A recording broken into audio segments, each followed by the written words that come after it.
श्री शिवाय नमस्तु भयम। दोस्तों, जैसा कि आप सभी लोग जानते हैं कि 4 जनवरी 2026 यानी रविवार को पड़ रही है माघ महीने की कृष्ण पक्ष प्रतिपदा तिथि, जो बहुत ही खास है।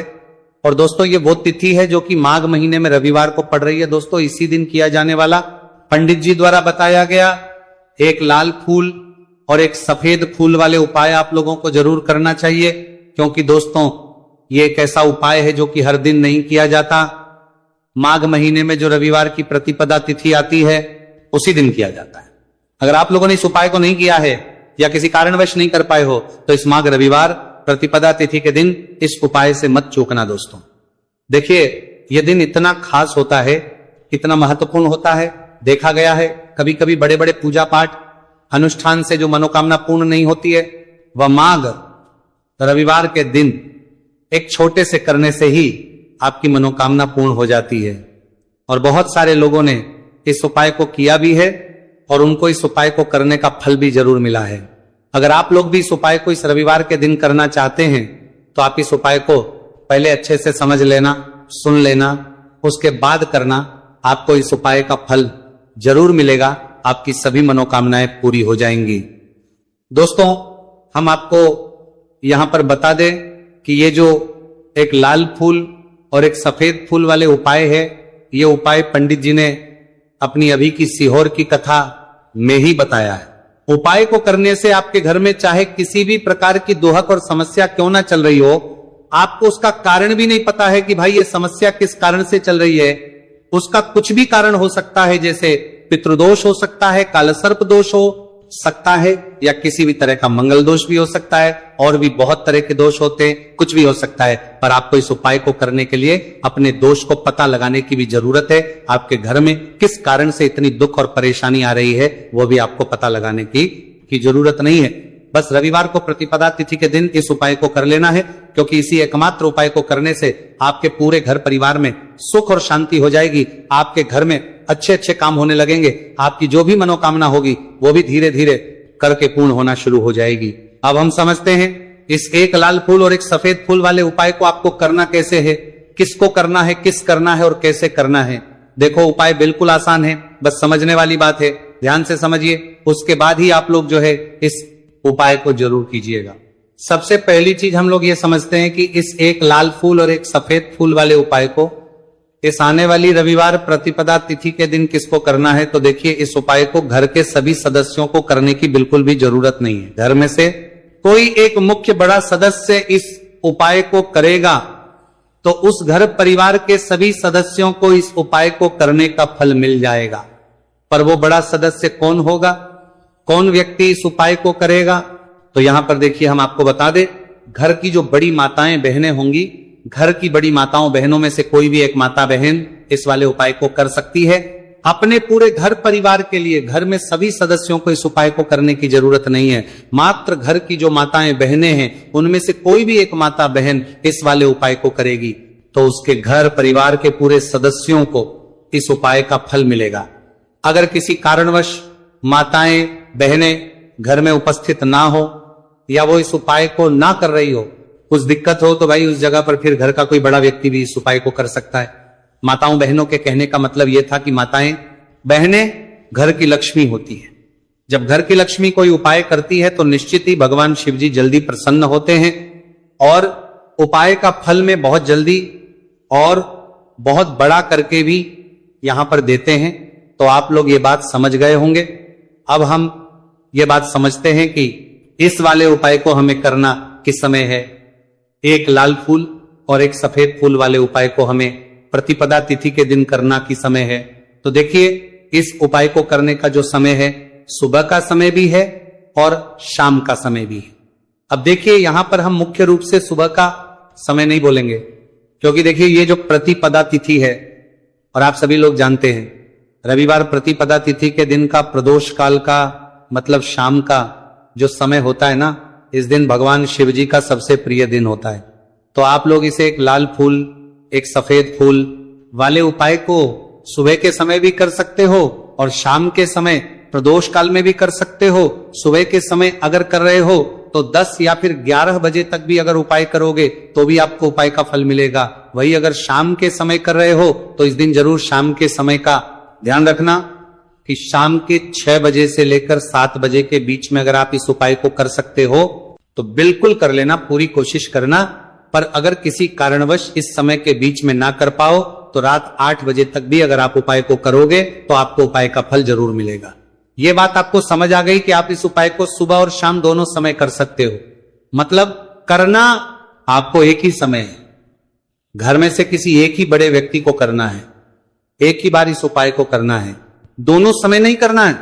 आपको जो समय अच्छा लगे आप उस समय पर इस वाले उपाय को कर सकते हैं। तो चलिए जानते हैं इन विशेष उपायों के बारे में। लेकिन उससे पहले जो भी मेरे भाई मेरी प्यारी बहनें आज चैनल पर पहली बार आए हैं या मेरी आवाज आज पहली बार सुन रहे हैं, अगर आप भी महादेव के सच्चे भक्त हैं तो वीडियो को लाइक और चैनल को सब्सक्राइब जरूर कर लें और कमेंट बॉक्स में लिखें हर हर महादेव देखो।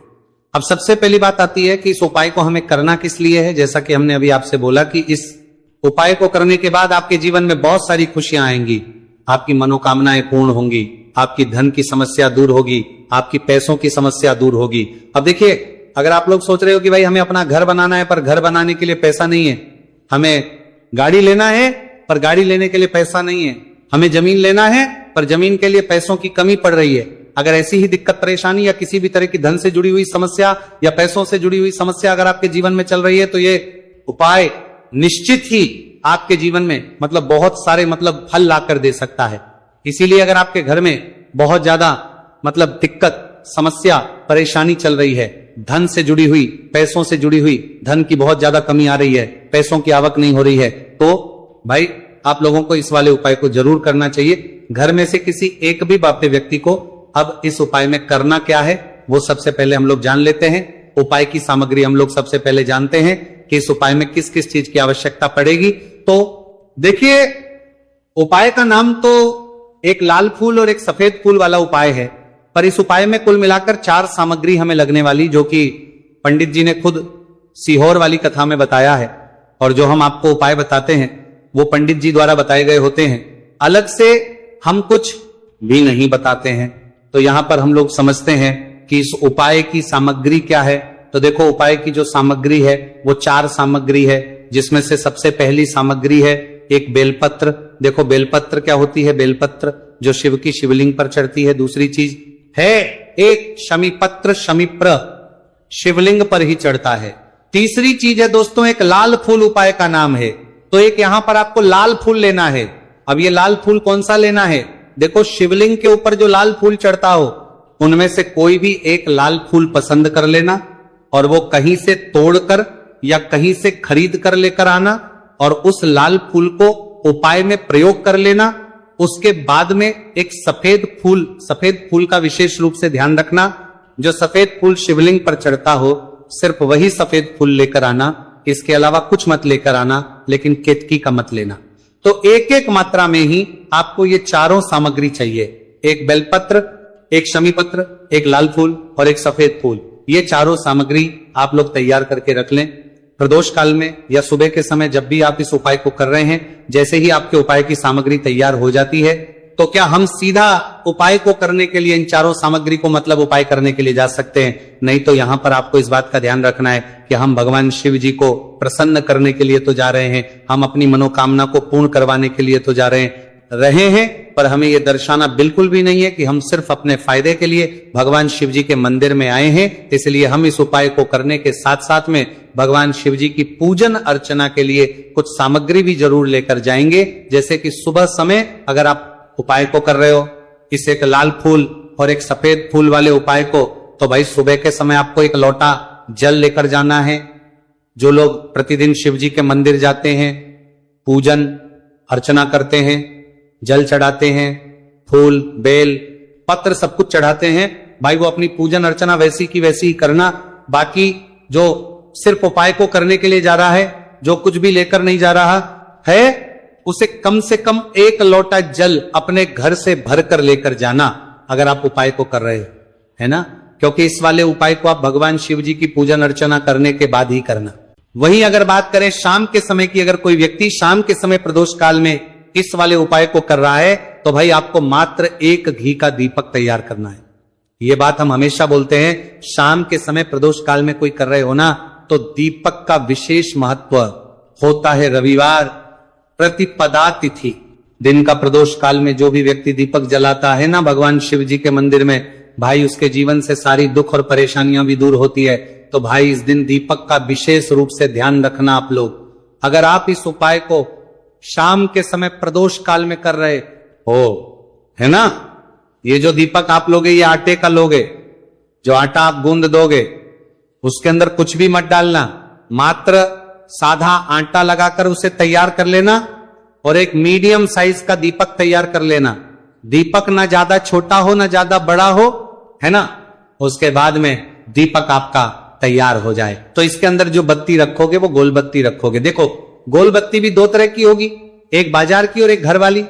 तो कोशिश करना अपने घर में जो रुई रखी हुई है उस रुई से आप लोग एक गोल बत्ती अपने ही हाथों से बनाओ। उपाय का फल अच्छा मिलता है, भगवान शिव जी जल्दी प्रसन्न होते हैं। जब हम किसी भी उपाय को अपने हाथों से परिश्रम करके तैयार करते हैं तो आपको उस दीपक के अंदर एक गोल बत्ती रख देनी है। इसके अंदर जो चीज आप लोग डालोगे वो डालोगे शुद्ध देसी गाय का घी।